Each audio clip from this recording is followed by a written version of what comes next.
where to begin. What a game. In love.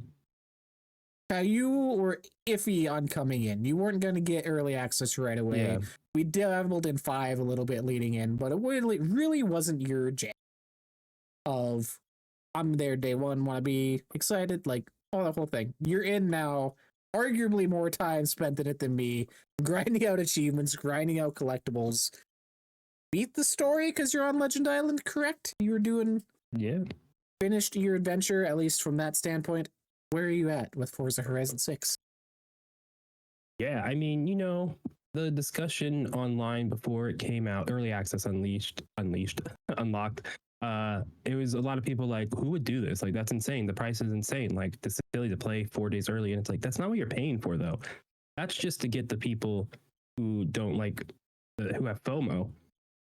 And then you decide to do it. But man, it's both expansion packs, it's both that, and for Game Pass, it's a $60 upgrade, whatever.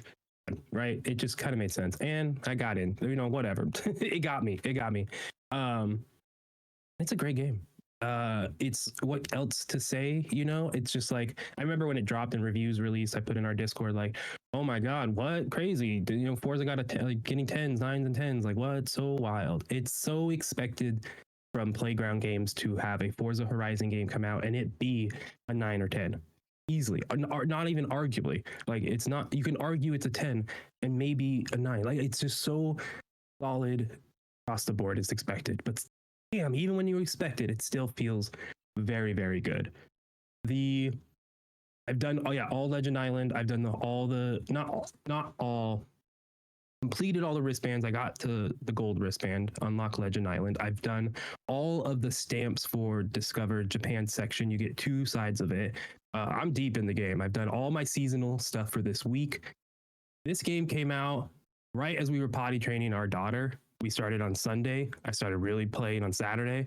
And it just, what a perfect game when you're mentally done, you're mentally checked out. Just sit down and drive and be like, what do I do? Oh, just follow this check mark. Follow this thing. Let's do these races. Let's do this. Let's get it was such an easy goal to follow, and so many goals, right? But such an easy thing to follow that, man, what a perfect game for me. Just sit down at night and put 4 or 5 hours in those first couple days as I'm not physically sleepy. I'm just mentally done with being like, you gotta go potty? You gotta go potty? Yeah? Okay, let's go. Okay, let's go. Oh my gosh. Like, first couple days of potty training, crazy. I know you did that with your dog, so it's the same. But man, what a time. But yeah, this game, being able to just check out and play and have a great time, the music killer, collecting's killer, the collecting mascot, like all that just works. You're driving the races, unlocking roads, the fast travel is connected to the roads you unlock. It's frictionless in all the right ways, just from the get-go. And I am just truly enamored with this game. It's something I will continue to come back to easily, as I've kind of checked off like the main stuff in the game. Now I can go in and just chill. Wasn't planning on head down and completing it, but the nights of me just playing aimlessly, completing things, by like Tuesday, I looked around and said, oh my god, like I'm like really playing this game. So yeah, it started chasing achievements. Now I'm at 69%. Nice. Got 690 out of 1,000 gamer score. I was like, no, I got the bonus boards last night, so that went up. So I did unlock that achievement. It's just a great game to chase things in a beautiful world. Yeah, they're going into it. Obviously, we talked a lot coming in where this was my most anticipated. This was the thing I was waiting for this whole year. Like, this was going to be it. When it's finally here now, I think I'm 25, 26-ish hours in. It's hard to find things to mark the game down on. And when I do, like, try to critically look at it, I feel like I'm nitpicking stuff at that point. Like, the issues I have with it are so minor and so minute that they don't take away from the overall experience, which is just, 10 out of 10, great, beautiful, gameplay-wise, everything about it, but it's that thing with Playground where cool, 5 was nominated for some Game of the Year stuff. Like you were 10s back then. How can you add on to those aspects and make the experience better while not losing the core thing people love? Which I had some worry coming in with the wristbands. I talked about that of, oh, is this going to lock you out of the fun end game stuff, the fast cars, or do you have to like spend 20, 30 hours working your way up to that? And you don't have to. You still have that main experience in the open world, being able to pick whatever you want. If you get the early access edition, they give you a handful of S rank cars right away. So you get that experience still. It just gives you a different sort of way to play and experience the growth more naturally. It felt like a story mode without it being so on the rails, but it was like, oh yeah, I'm doing these races in the lower cars because I haven't progressed yet, right? I think the wristband thing, it felt more, and especially the way they do the dialogue and such, I think they added a little more story to that, the wristband, the Forza Horizon section of the game.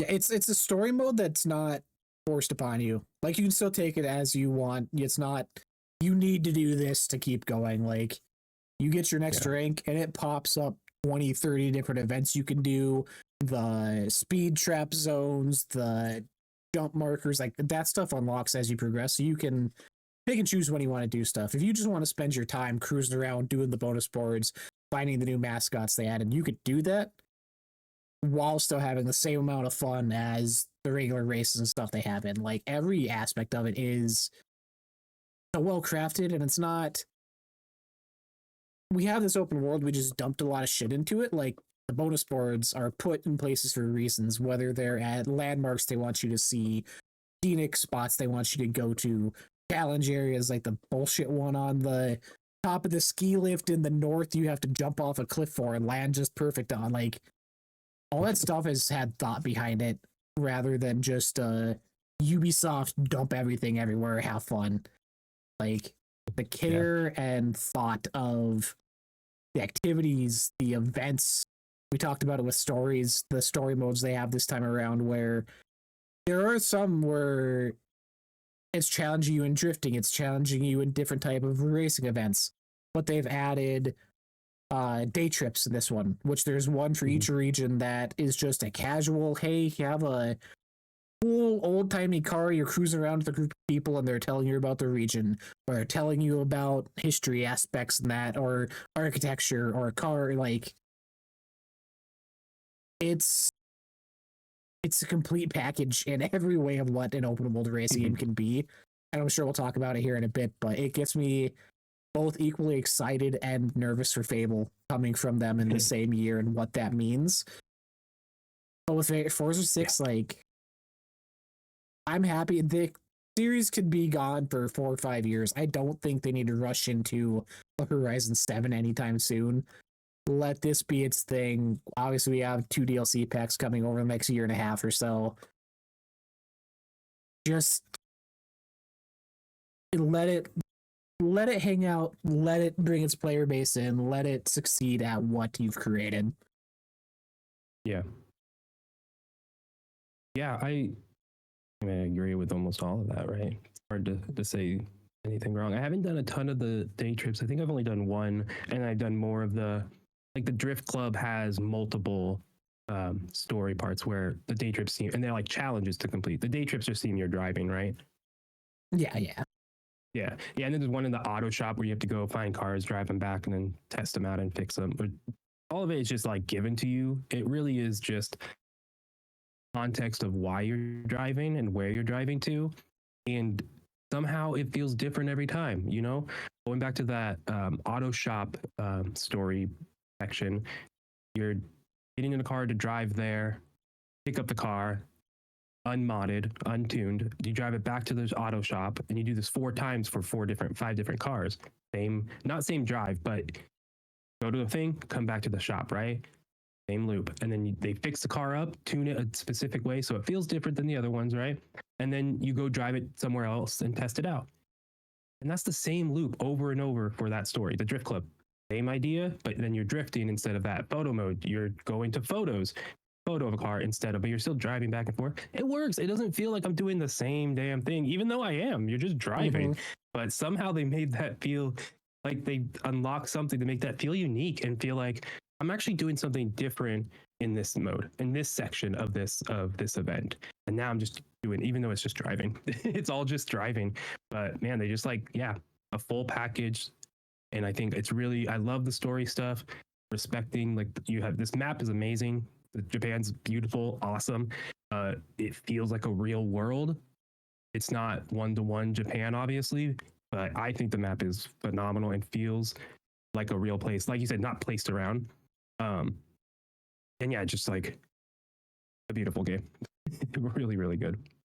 There is something with the story mode too that I feel I think it's a decision on the team of what they've realized they've done with it, is that they've had each of the story aspects now respect your time and wants you to do them rather than just being a side challenge.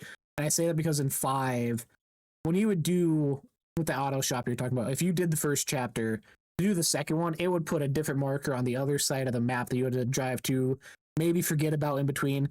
Now all those are just one location. You could just mainline all 6, 7, 9 missions, whatever it is. Like, you could do those all in one go if you want. They want you to stick around and do these and experience them rather than possibly becoming an afterthought, which I really appreciate too. But even if not, like, the world's beautiful to drive around in. I want to shout out the soundtrack all the way around. Like, love a good original score for games, and this, I mean, we saw it with mixtape, but like using licensed music is kind of rare now in this sense outside of sports games. Like, but having each station feel so good and the vibes be right and the tone of the songs picked, even if you're not into that genre. When we were cruising around last night, it was like 12:30 and I turned on Block Party for no reason. Like, this isn't my normal jam, but like everything still sounds good with what you're doing. And it's like, again, just that thought and care put into every possible little aspect. And that's without even, I haven't touched major parts of the game yet with my 25 hours, like the garage customization. Checked it out once, all was good. I have yet to go up to the estate they give you up in the corner that they have like the whole design area for you. I have yet to even touch that. I have not done a car meet yet. I have not done half of the stories. Like, there's so much still to eventually dive into. Yeah, I haven't done oh my gosh, not the car meet. What was the one you just said before that? The creation place, the estate up in the what? I'm sorry, I heard the place up in the corner they give you to like design your own tracks and stuff. Yeah, did not hear estate. That's so funny. I was like, what? It's yeah,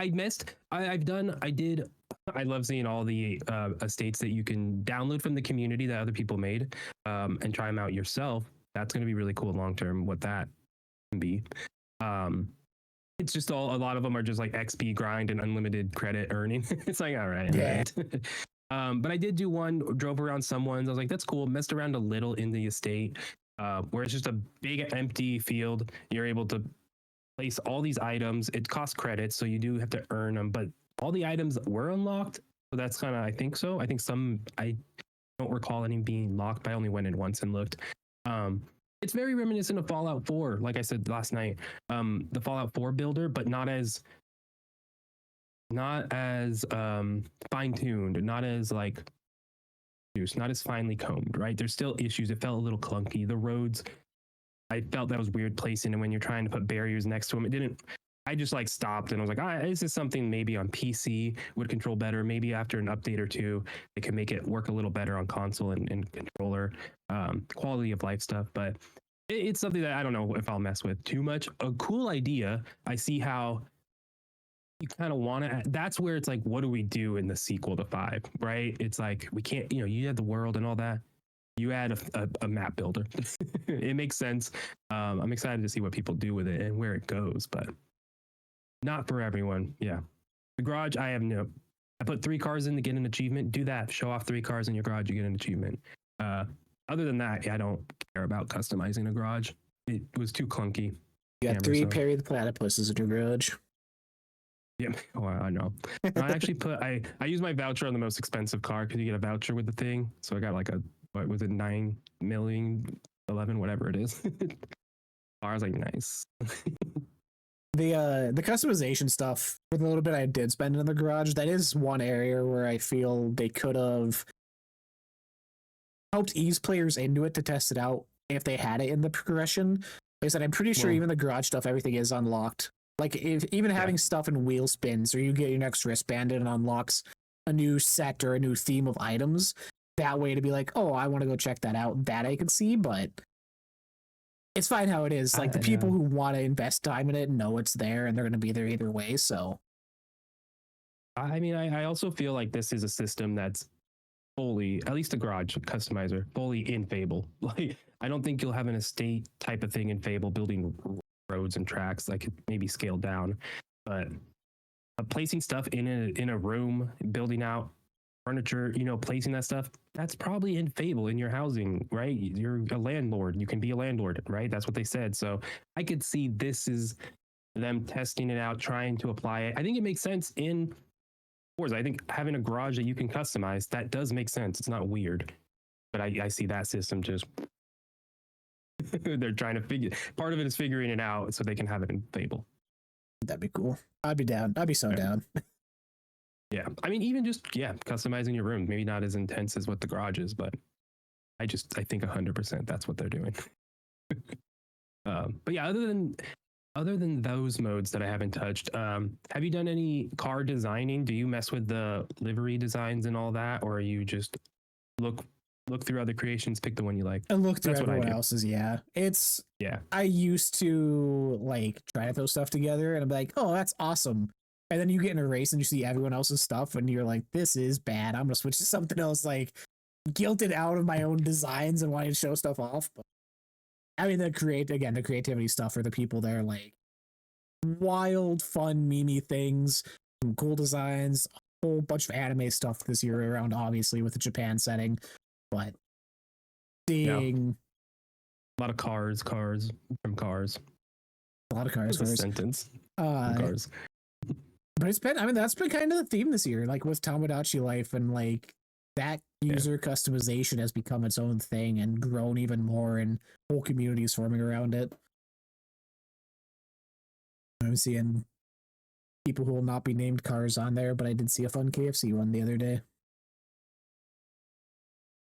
That's funny. I saw the very first time I opened up designs to find for my VW Bug, the first one was themed after the Third Reich, and I was like, oh no. Oh no. But I went and got a car one instead, so like, Jesus. Okay. We're in early access, so someone, good job. Yeah, you slipped it in. And I was like, this is way too detailed. I can't believe it's crazy. Crazy what people are doing. It's wild because like that stuff's not monitored, but I've seen people saying they've had like license plates banned. Like it won't let you use certain phrases or like whatever. Like, okay, we draw the line there, but I think it must, I mean, I did report it and they did remove it. They said I got a report. So that report system works. That's pretty cool.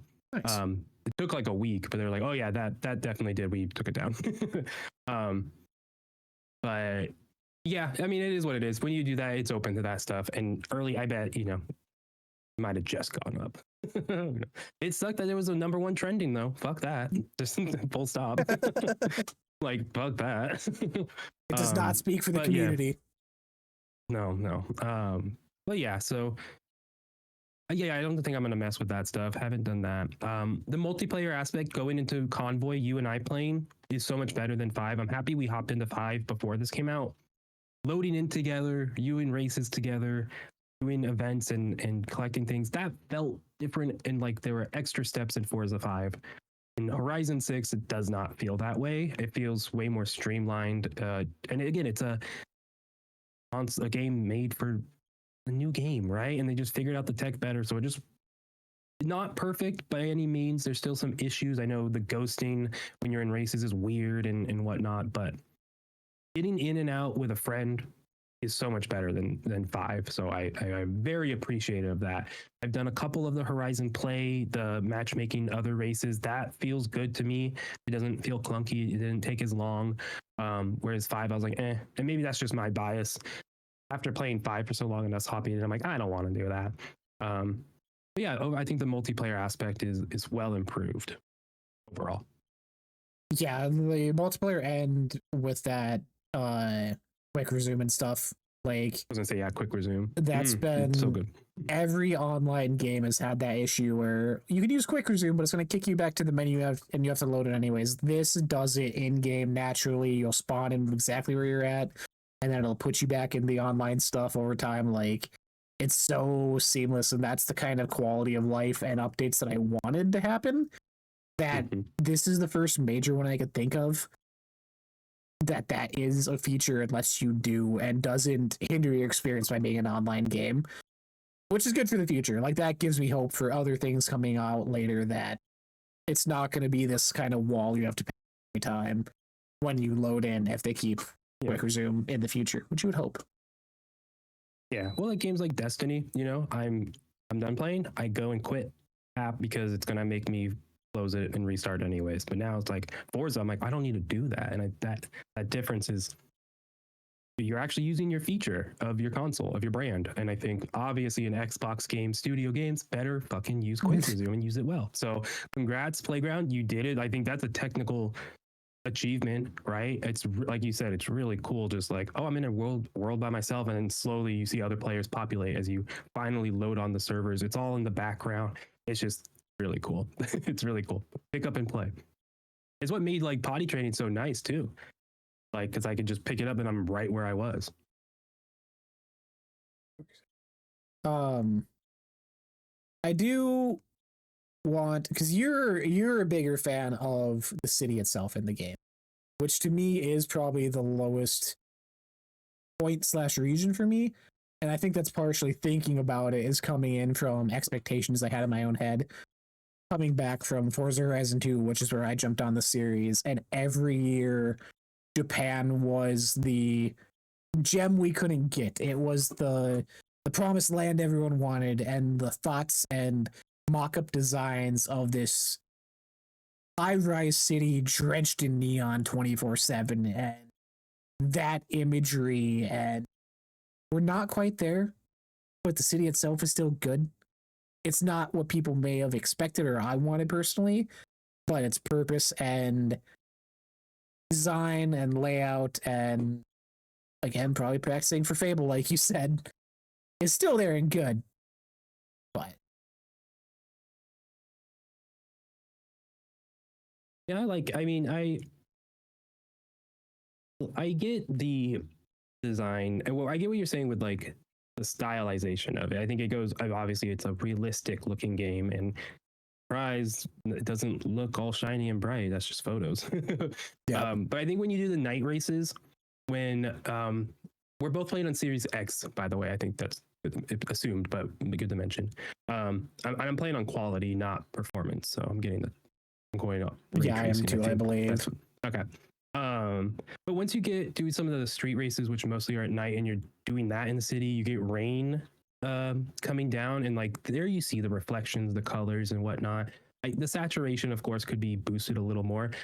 I think during seasons that might change. If I think about, I mean, I don't think it snows in Tokyo, but like as seasons change, the colors will start changing. I wonder if DLCs, they'll lean more into Tokyo car culture. If that, like you were talking about, more rumors are more anime themed, or an idea of more anime themed DLC. What does that mean? Maybe it's just leaning more into the aesthetic, and that's where we get neon lights under the cars. I saw someone on Reddit post that. I was like, oh my god, you need, or how does Forza not have neon underlights? Like something like that, I think could add to that, right? But I think when you get into the rain and you get the reflections in those city streets, I think you start to see it. But yeah, during the day, it's just another high-rise city.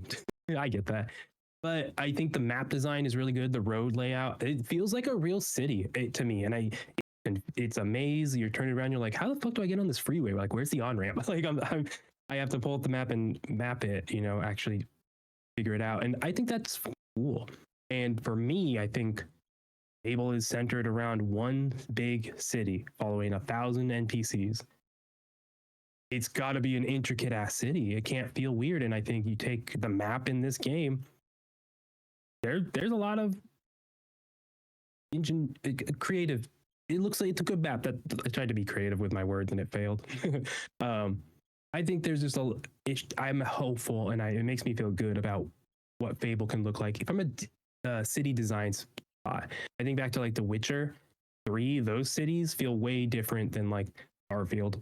You know, like there's games that just the city's design is just kind of pretty straightforward and simple in my mind, and there's ones that are like, this feels lived in, and the Horizon map feels like a legit world. It feels like people live there, especially when you get into the countryside and stuff. I know we're talking city, but it's like, oh man, this is just a little hut. This is a little garden, and there's a little trail that's not marked. It's not a dirt road, but there's a trail that pops up goes over a ridge, circles around, and goes to a little pond. Like, this is someone who lives in this house. Their back trail that goes to this pond. Like, what? Like, what the fuck? Playground? Forza, baby. I'm talking like, or Fable. That's like, I see so much of Fable map design of like, or of a first or a third person RPG walking around. I'm like, oh shit. You put a quest here where I have to go to the pond and go defeat the goblins there. So I feel really good about the map, open world wise, like what they're doing, where it can go. It'll definitely be interesting to see. They've been very open about the teams being separate things and focus on their own thing, but obviously that inner office working and systems and design aspects will make their way around. Like you said, I wouldn't be surprised even. You mentioned the design earlier being very Fallout 4-y for the customization. I wouldn't be surprised if Bethesda's somewhere in the credits for that. They did the same thing with Rare for Sea of Thieves on the Water. Like, that's part of beauty with Xbox Studios is that inner working connection, having those other features available to you. Yep. Like, hey, this is what we used. Oh, wow, we can just actually use that exact code and tweak it for ourselves. Thank you. Thanks for the camera engine. Thank you. It's like, I don't know if that's how it works. Please correct us if you're watching, if you know. But like, that's what it sounds like. They share tech, just people figuring shit out. So God, get over and help us. Don't talk to us, Playground. Yeah. I mean, and they're like, yeah, in Forza, help us get this. You have players in your world all at the same time. How do we do that for our game, Starfield? Can you help us? Can you make Arsenal Starfield look better? Help our cities look better in Starfield. Yeah, can you imagine if just New Atlantis was as big and intricate as like what Tokyo was? Is even a fraction just layered? It's just there's 3 floors and that's it. It's like whatever. One big city in the planet. Why are we complaining about Starfield? What did you do to me? I have done nothing. You